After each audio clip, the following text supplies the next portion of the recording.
We rolling? Hey? Yeah, we are. Okay. Hey, guys. I was going to say, you want to kick it off? Yeah. And welcome to the show. What's going on, everyone?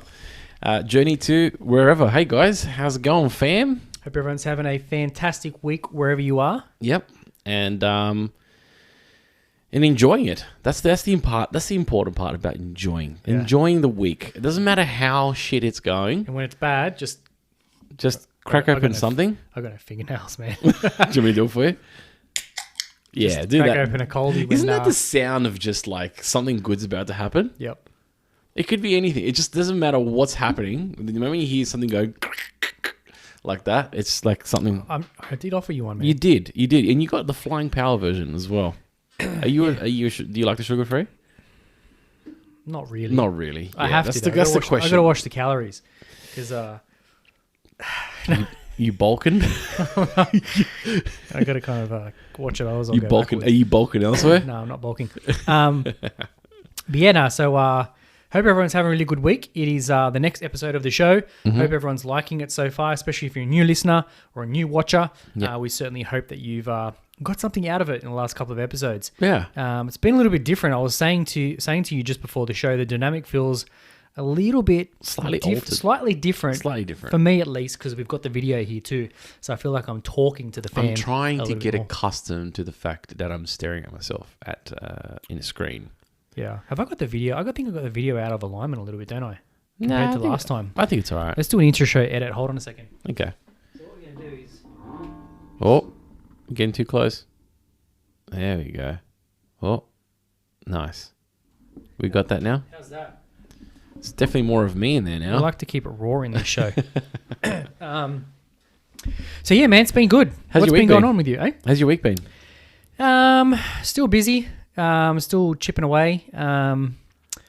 Otherwise, it's not too bad. Are you chipping away at your week with that thing that's at the front there? Which thing? The yo-yo? No. Yeah. No, that's what you do when you're not busy. I love the yo-yo, man.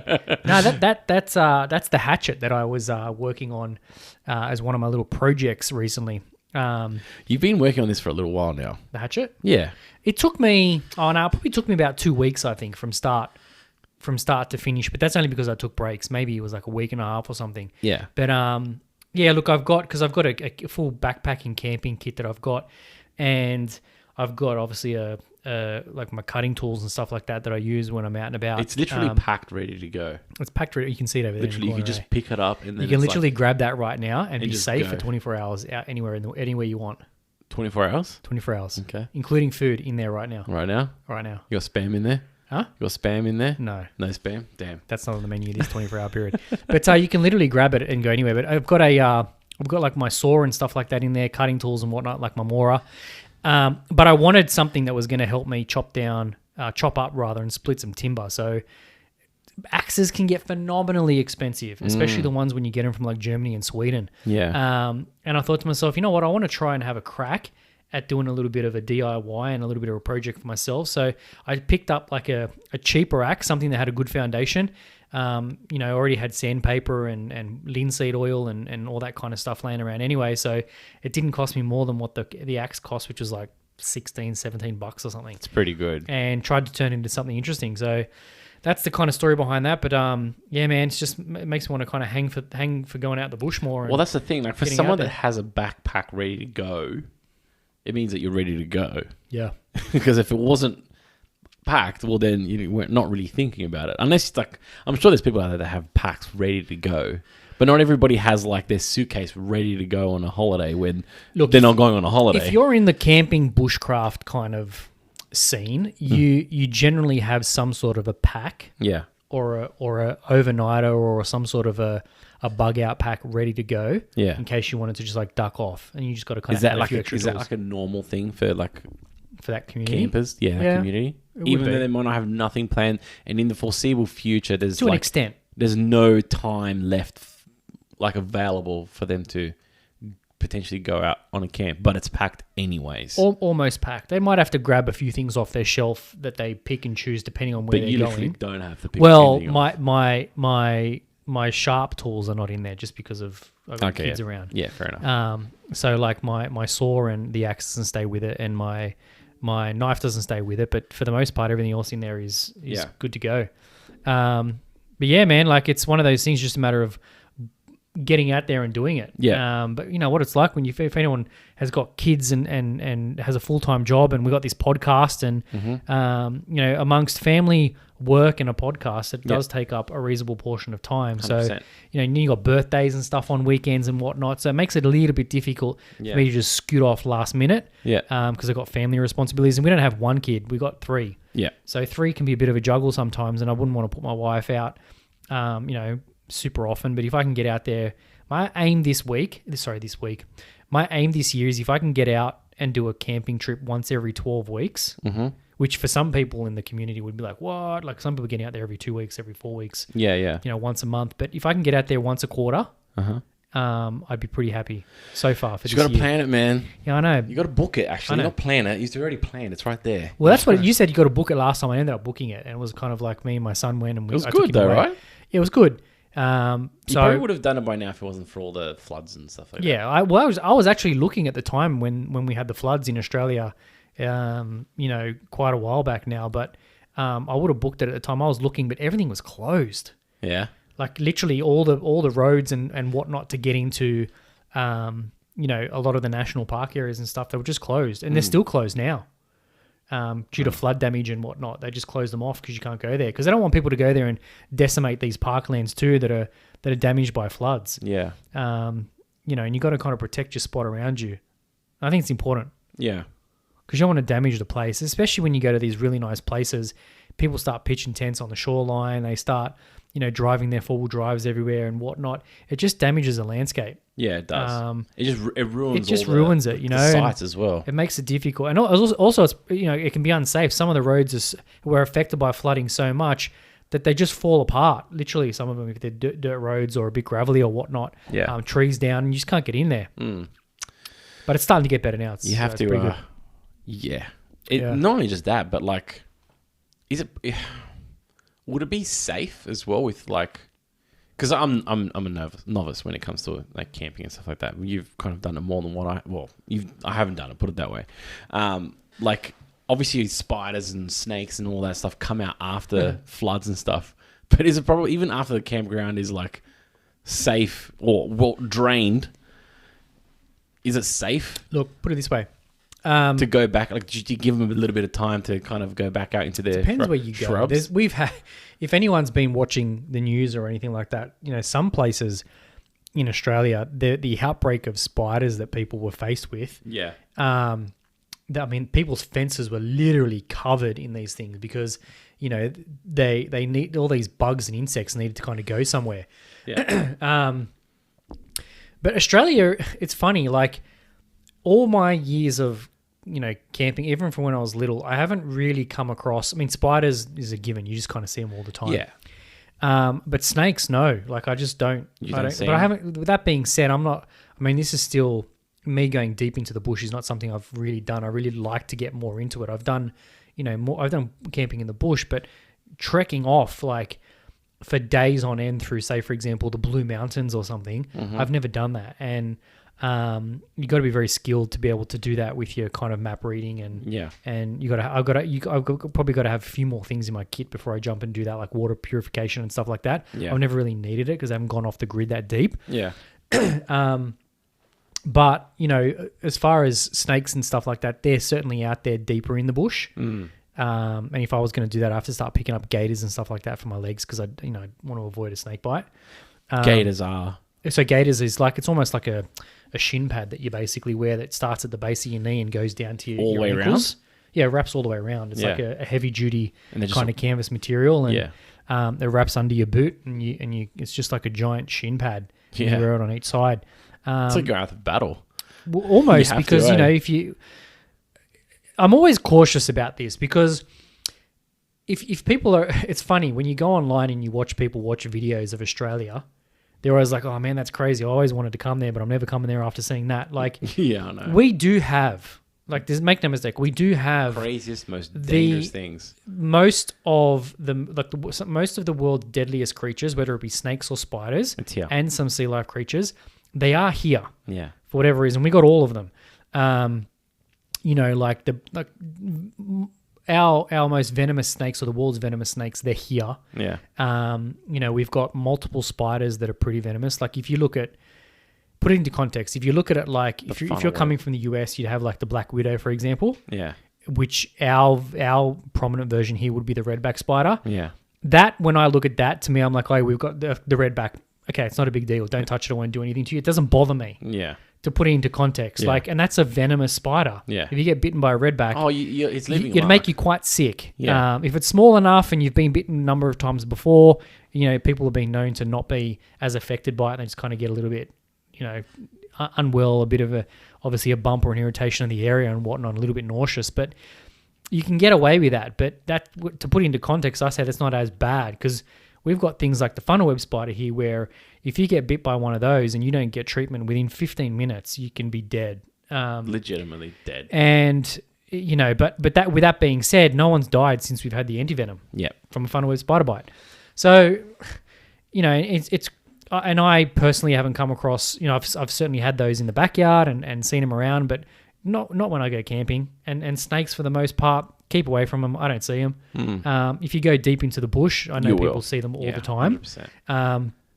But again, just be prepped. But it's one of those things I always throw caution, because it can deter people from wanting to come to Australia. Like, they just got this vision that we're this desert with kangaroos and snakes and spiders and it's a dangerous spot. Like, it's not. In fact, we're so fortunate. I was saying to my wife like the other day, Australia really has a lot to offer here as far as the country is concerned. You've got desert, rainforest, beaches, a vast landscape that's up really and down the big. coastline is amazing as well. Along our coastline is just flourishing with life, it's teeming with animals and different creatures and stuff like that. And you can go to like a deep bush desert and experience that. You can go up north to the Queensland side and go to like rainforest and things like that. Really nice experience spot. Extreme weather in like central north, like up near like the Northern Territory, Darwin. Yeah, where it's just barren and dry and there's a town in Australia, Cooperpedy, where you literally the entire town lives underground because it's like 57 something degrees Celsius during the day. It's crazy. And they literally just got hundreds of people living underground. So, and then you go to the east coast of Australia, and it's like, really nice beaches and rainforest, and you really got it all here. You just kind of got to not worry about the creatures. But when you look at when people go overseas, like say for example, Canada, such really nice places there, and a lot of the places and forests in the States, but they got to worry about bears and like mountain lions or some shit. To like me, panthers that seems more dangerous. That seems more dangerous. Like a snake will chase you. Like a brown snake, they're aggressive, right? They will chase you if in certain aspects. If you keep toying with it, it'll come after you. Row out and kind of like get you, and they'll back with you if you keep moving. But if you tend to stay still, it won't. And be very slow, it'll stop, and it will be known to just walk off. Like if you don't bother it, slither away. Yeah, like red bellies will slither away. Like they will react based on if you're within their vicinity. Bears over there, man. We don't have bears in Australia. Bears, that shit freaks me out. We've got dingoes, like wild dogs. And I think bears, like, I'm not sure what it is in kilometers per hour, but I think they like run at like 20, 25, 30 miles per hour or something. I'm like, isn't that like 50, 40 k's an hour or something? Yeah, man. Through the bush. I'd be shitting my pants. I think I'd be more worried about a bear. Yeah. If someone said, let's go to this, like, what is it? I'm a neutral. I'm not from Canada or those northern parts of, America or Australia. Like, you want to go into this bush where there may be a bear, thing like a bear, we just described how dangerous they are, or like snakes and spiders. I'll take the snakes and spiders. Wouldn't you? Depends how prominent the snakes and spiders are. It depends. Like, dude, put it this way: if a bear catches you, it's all over. Well, probably. it's all over. Whereas a spider and if a brown, it's almost over. Almost over. Snake? Huh? With a brown snake? Yeah, it's almost over. If you don't get first aid on there, it's almost over. If you don't get first aid on a brown snake bite, there's some serious. You're pretty videos. much writing out your death wish. There's this guy. It's an Aussie guy, actually. He's actually been on the Joe Rogan show a few times, and he's gone to parts of America, and I think he's had a video where he was being chased by a bear. I was watching this YouTube video thinking, what the heck? Why? But they still get out there and get into the because they call it woodlands over there. they still get out there and get into the woodlands and enjoy it all. They put up the shit out of me, man. They put up these bear rings and bear it's like bear almost traps like a and stuff. No, it's not a trap. It's more like a deterrent thing where they've got these kits, and you basically stake these pegs in the ground, and they've got these electrical wire things that run around your tent. Yeah. And some of them just like pitch this wire around their tent. But then there's others, they'll sleep on a tarp on the floor in bear territory, and it's pretty ballsy. Yeah. It was funny. Because we've also got crocs here, like crocodiles and stuff, right? But you're only going to really face those if you're in like far north Queensland, I think, in Northern Territory. Then you got to worry about it. We don't have them here on this side of town. But they're infested over there, though. Yeah, so you don't want to be camping. In certain you don't want to be camping along the shoreline because they will come out and get you in the Northern Territory because you will get taken. Yeah, literally, they come out of the water, come and get you, and drag you back in. There's been a few stories where people over in like Northern Territory and some parts of Australia where they will get taken by crocodiles. But yeah, like I'd probably be a bit worried about bears. But it's not to say if I ever went over there and I was, maybe I wouldn't go by myself the first time, but if it was in like a group or with someone that was well versed in the wild there, I'd go. Yeah. And I'd probably be less worried. This is the thing. I don't know what, and I'm not advocating against, shooting animals. I don't like that kind of stuff. And I don't know what the rules are there for if you had to protect yourself deep in the wilderness, whether or not there's things that limit you from defending yourselves against bear and animals and things. But they also walk around with rifles there too. Yeah, you can shoot things like mountain lions and stuff like that. Yeah, like if you were being attacked, I'm sure they wouldn't second guess. No. And as I said, I don't advocate around hunting animals because I'm not into that. But for the sake of self-defense, they're allowed to carry firearms there. We can't in Australia. Yeah. We got fire. You're not allowed to just, carry firearms. Even if you have a permit, you can't just like put it on your backpack and just walk around wherever you go. It's not the law here. We don't have the right to bear arms here. So it's very different. That if we were able to and you're on land and we had stuff like that, I'd be less worried. Could be a different story. Yeah. That's a big limiting factor for me, I think. Yeah. I don't know. It's, yeah. So because you hate spiders, eh? I'm getting better with it, right? But you just said... yeah, sorry, you were saying... You'd pick a bear over a spider. Or you'd pick spiders over a bear. Yeah.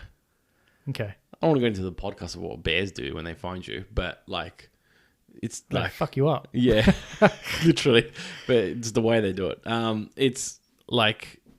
Yeah, it's a bear, man. There's things like 500 pounds of just sheer, like, destructiveness, and they'll destroy you. Like, they got pretty big claws, man. Huh? They got pretty big claws. Yeah. But I've been super keen to. Sorry, what were you gonna say? No, I was gonna say like what I'm keen on would be, even though it's probably even a more dangerous place. I'd love to do a safari. That'd be nice. I don't know if I'd camp though. That's like a planned camp with like people surrounding the camp site and stuff like that. I've still heard some stories. Yeah, I've got some stories as well. Yeah, but I don't know. I think I wouldn't even be necessarily worried about animals. Okay. You probably got to fear people sometimes, even more. Yeah. It's just, I don't know. It depends where you are. Because you're so remote and out in the middle of nowhere. Yeah, you go on these like 4 or 5 hour Jeep rides. Yeah, you're just so remote. And that's often the danger. It's how far away you are from civilization. Yeah. So if you needed help, you just almost there's just not much you can do. Yeah. But I've been super keen to take you out, camping. It's been something kind of like the podcast. We took a while to get this going. Now we're like solid, like 80 plus episodes in, and I actually do want to go camping. Yeah. Because I've done the whole like I hadn't even been in a cabin until like obviously I was introduced to your family. Yeah. And you guys took us down to different places for cabins. And and I was like, I actually just quite obviously cabin's different. It's a bit more, it's like glamping, But I wouldn't mind doing the whole tent thing, sleeping bag on the floor, campfire, all that stuff's appealing. Yeah. Yeah. No, there's something about I don't know how I'd respond to it because I can't be like, I won't lie. I'm sure I'd feel a little bit like, iffy about the spiders. Not so much like the snakes and stuff. Like, it's like funny when you see a snake like when I see a spider, you get that tingle down your spine. You're like, oh shit, there's a spider there. But if I see a snake, it's like, I know they're dangerous, but I don't get the same feeling. Snakes tend to, like, if you're walking on the ground and you're making enough noise, they'll tend to deter away. Yeah. Generally. That's why they say wear heavy boots and stuff, or have a walking stick and tap the ground when you're walking and whatnot. Yeah. To keep them away. But spiders, like, those fuckers don't move, man. They'll just keep crawling. Yeah. All over you. But there's, man, like, I watch some guys like I watch some guys on YouTube, and I know I've mentioned on the podcast before, and I'm a big fan of Scotty's Gone Walkabouts and his channel. Yeah, his channel's really cool. He's a good channel, and like some of the places that he camps and goes to, and does trekking through, I just get like in awe about looking at the places. He does a really good job at documenting as well. He does a good job, and he kind of goes back and forth with talking a bit, but then he goes through because I've seen a few of his videos as well where he'll be just like, there'll be no talking, it'll just be like picturesque, like kind of landscape type filming, and it's just really, it gives you a real appreciation for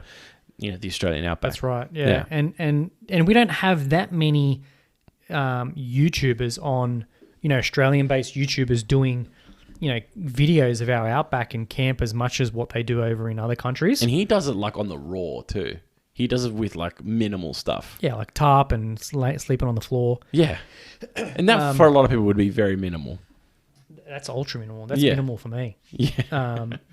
I've only ever slept outside once on a mat on the floor under a tarp. Yeah. I enjoyed it. It was nice, but I've only ever done it once.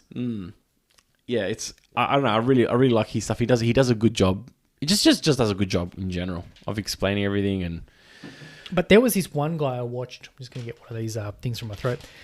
There was this one guy I watched probably maybe a week ago or something, and I first found him. His video was like camping, trekking through a swamp or a mangrove or something, and sleeping. Aussie guy? Yeah, he's an Aussie guy. Shit. And sleeping in like a swamp area. And I was like, no, he's got to be clickbait for sure. Like clickbait, right? Yeah, you did? What are you going to sleep in a swamp? Mate, I kid you not. This guy is the most Australian guy I have ever met. This guy is proper cool. Proper Aussie. Mate, this guy, the whole video, I think I saw land once in like the 20-minute video. When I say walking through swamp water, the water is knee high. Yeah. And he's just walking. He's got his backpack twice the size of my backpack. Yeah. Like proper kit backpack. Looked like 40 kilos or something. Yeah. And he trekked through this, what's his name? Chris Bamman, I think his name is. He's an Aussie guy. He trekked through this swamp water. It went up to his knees, and then eventually at some points it was getting up like his waist high. Wow. And just trekking. And then I'm like, so where's he going to camp? And then he just walks up to a tree, because there's trees everywhere. Like the water, it's like it's rained and flooded the plains where all the trees are. And there's just it's just covered in water, right? Yeah. Dark water. You can't see the floor. And he goes and stops in the water. There's a tree. He gets his backpack, hooks it on the tree, and I'm like, oh, he's just stopping for a break. Mate, he pulls out his saw or axe or something, starts cutting up wood, and makes a platform elevated above the water. He builds an elevated bed thing above the swamp, this mangrove with like water, slats and stuff, plain water, with all these wooden slats. Basically climbs up the top, hangs his backpack up, pitches a tent, kicks his shoes off and lays back. And I was like, what is he he literally just camped there? Is surrounded by water. And the first thing that came to mind was like probably mozzies. Like how many because mozzies, man. Destroyed. Mozzies, but he's probably got repellent and stuff like that. So he basically camped there, and then all you can hear is like frogs or in the background. Yeah, it gets nighttime. He stays there overnight, and then at nighttime he just like climbs down his thing and starts walking through all the water in the night, like pitch black, and starts going on like a little trekking adventure thing in the dark. And I was like, man, you are. Do you think it's mate, like is it bravery? Is it proper ballsy, man? I would. It's ballsy because like what are in those mangroves? Like I don't know. Like could there be like eels and stuff? I don't think that. Like I don't know where it was, but I don't think it's permanently underwater all the time. Okay. It looked like it had been flooded out after a heavy rain. Okay. Because there were proper trees like everywhere. And then I've watched some of his other videos, and he's got some good top-notch quality too. Like there's only a handful of guys in Australia that are doing this kind of content. Yeah. So I subscribed to his channel. But he's got some good videos too. But that was the first one I watched, and it hooked me straight away. And then he's done a few where he kind of kayaks and then camps on the side. Yeah. But yeah, like it's like, and you kind of look at some of the comments of these things, and it's like it really does complement the Aussie way when you got a real like tough guy in the outback, just able to like weather anything, literally Weather the elements. So yeah, like I thought it was fascinating. But I'm keen to get you out. But I'd start you off soft to start off with, like not soft, but like easy, somewhere comfortable. Actually, where you can go. If I'm going to do it though, like I would like to. I don't want a safe playing ground. I want to be able to, like, say if it was in here, I'd want there to be a tree there, a tree there, a tree there, and a tree here. I'd want it to be like semi-dense. I want the experience. I want to almost fast track the experience. I don't want like a full open ground, because then it's just going to feel like I'm just camping in a park. I want to be able to, like, you know, if I'm going to do it, I'm going to do it properly. Okay. Does that make sense? Yeah, I know some places. And some of the people out there that are like not novices, they go, this guy's got no idea what he's talking about. But yeah, that's what I just feel like. It makes sense. I don't know. I just want to, if I'm, you know what I mean? If I'm going to do this thing that's not normally what I would normally do, I want to do it properly, you know? Look, there's many benefits, I reckon, of just getting outside. We live in such a world where, like, the work hours have been blurred now, especially in the last there's no more 9 to 5. 12 months or so. You know, you've got meetings, random times of the day now, because of, people working from home, remote working, different time zones. Our work hours are kind of blurred quite a bit. Mm-hmm. And we're constantly switched on all the time. We're constantly plugged in, I think now more than ever. And I was actually reading a really good post last night from another guy, Gordon Denman. He runs Bushcraft Survival Australia. Okay. He's also a guy. He's also in the army. He teaches the army. I think the army survival courses or something. Yeah. So he's a really good guy too. And he shared a really interesting post the other night where he was talking about now more than ever, it's very important to kind of basically connect with the land, because we're so plugged in all the time, and it's so true. Yeah. You can pick up any point in time. You can pick up and watch things on videos or listen to stuff on audio. You're constantly plugged into the internet, the email and stuff all the time. But to get out there and just breathe fresh air, look up at the sky and see the amount of stars that you can see, and knowing that when it gets dark and you can't see anything around you except whatever's immediately in front of you, it really makes you feel yourself like in the moment. You feel the crispness on your skin. All your senses are fully alert now. Yeah, and you become. I mean, the point of bushcraft is to skill you enough so you can survive, but you almost become cradle in the hands of Mother Nature, because she owns you at that point. And not everyone right survives. Now we're very comfortable in not our homes, studios.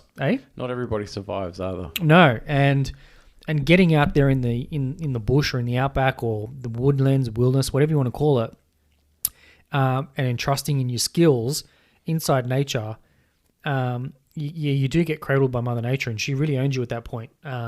And you need to know what you need to know so that you can, simple things like cooking your food, getting water, just getting a shelter over your head, being able to sleep safe, keeping yourself warm. These are things that you can often undervalue. Because even the slightest of inexperience can potentially cost you your life in the bush. Like, people get lost in the bush.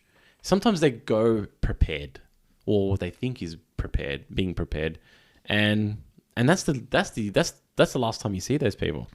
Well, there's been a few people that got lost in the Blue Mountains. Yeah. And people don't realize the density. It's dense. It's dense. It's dense, man. And it's hilly, and it's like there's places where, like, we got to get up there, and you're like, how are we going to get there, or how are we going to get down? It's just like, a lot of it's just like these vertical drops. You know what I mean? And so it's like, well, it's either the vertical drop, or we got to go down that path, which is, maybe 2 or 3 Ks, which is not far, but in density, it could take you 2 or 3 Ks in an area that's got elevation can take you a long day. time. Yeah. I remember. And in that time, you got to measure food, water, shelter, all that kind of stuff. Well, to give credit to go back to Scotty, for example, Yeah.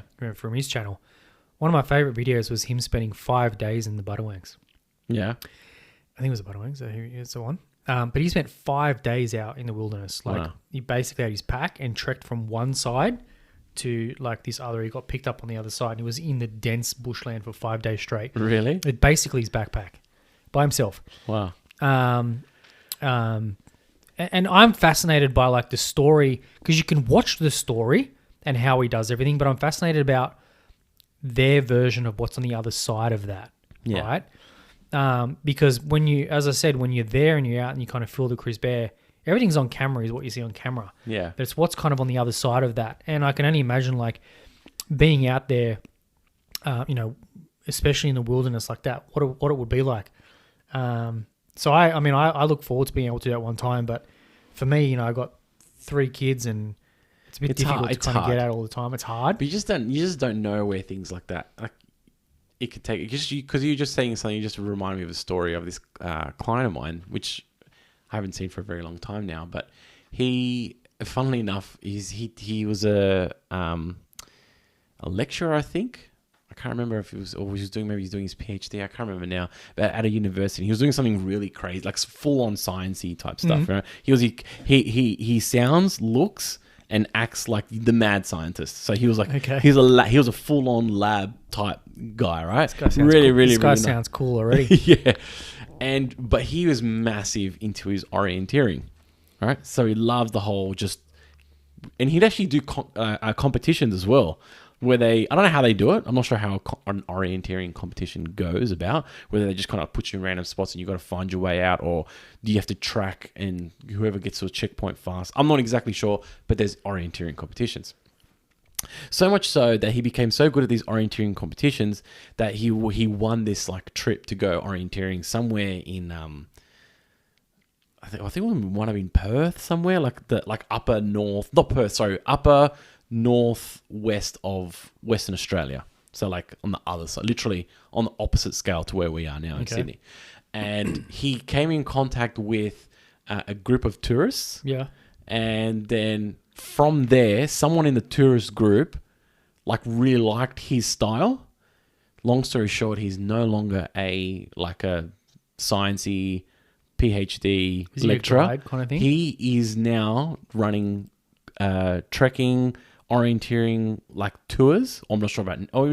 He would still be doing it now in Bolivia, in South America. Really? Yeah. What a story. Yeah, That's because cool. Ruin coming into me and his name was Mike. I was like, Mike, I was like, how's everything going? It's good, and I was like, how's work going? Oh, good. He's like, oh, I'm finishing up, and I'm like, oh, I'm assuming you're going to a new uni. What are you doing that? And then he told me the story, and I was like, what? That's fascinating. What Just a cool like story. this guy that found him loves just the way, and this guy's a real like kind of quiet, introverted type guy, but he was just obviously his passion for it was just so like, I don't know, endearing to the other bloke. He's over there now on the other side of the world, like That's crazy. That's doing cool. all these What a story. tours and stuff like that. Have you seen the movie Jungle? Yes, you told me about it with I told you Daniel to watch Radcliffe. that? With Daniel Radcliffe? That movie just freaked me out a That's bit, a man. good movie, man. You know what I liked? I kind of liked about it, but I was like, I wonder if that was actually true. The bit where he found the bird eggs. Yep. Oh, spoiler alert for people. Yeah, legitimately ate the bird eggs. It ate the embryo essentially. Yeah. With the baby bird still in it. Yeah. He was like sucking the blood and like He was obviously very hungry. because he was extremely. He was out there for like 20 days. That's crazy. In the Amazon. It's crazy. It's like deep in the wild, man. And That's that was a really good movie, and that was based on a true story too. Yeah. I love movies like that where you kind of I didn't give too much away, but if you want to watch it, you get lost out in the jungle, was it? It's called Jungle. Yeah. He played that all right. I wasn't because I've never been obviously a big fan of Harry Potter or anything. Yeah. But he played the role well. I thought the whole Harry Potter role would kind of stick to him a lot. Yeah. But, that's what happens with certain actors. But he did it good. He did a good job on that. Yeah. I quite liked it. Yeah. Was good. But yeah, man, I am keen to go on this camping trip. I don't know when, I don't know where, I don't know how many days or whatever. Even if it's just an overnighter, definitely keen on doing it. Yeah. No, man, it gets you rooted back into I kind of want to do it in the winter too. Am I getting too? I don't like the idea of doing it in the summer. as long as you've got a good sleeping mat and good sleeping bag, Yeah. and you're kind of dressed properly, you'd be fine. Yeah. You know, so yeah, and you can get like 4-season tents and stuff, but that's really the 4th season one's really designed for like if you're like camping in the snow. Okay, it's too much. Eh? It's a bit too much. Yeah, I've never camped in the snow, and my gear's 3-season. I couldn't camp in the snow. I can certainly camp in winter. Yeah. But I couldn't camp in the snow in winter. Okay. Sleeping out when you sleep outside and the air's like, 3 degrees, 2 degrees, 6 degrees.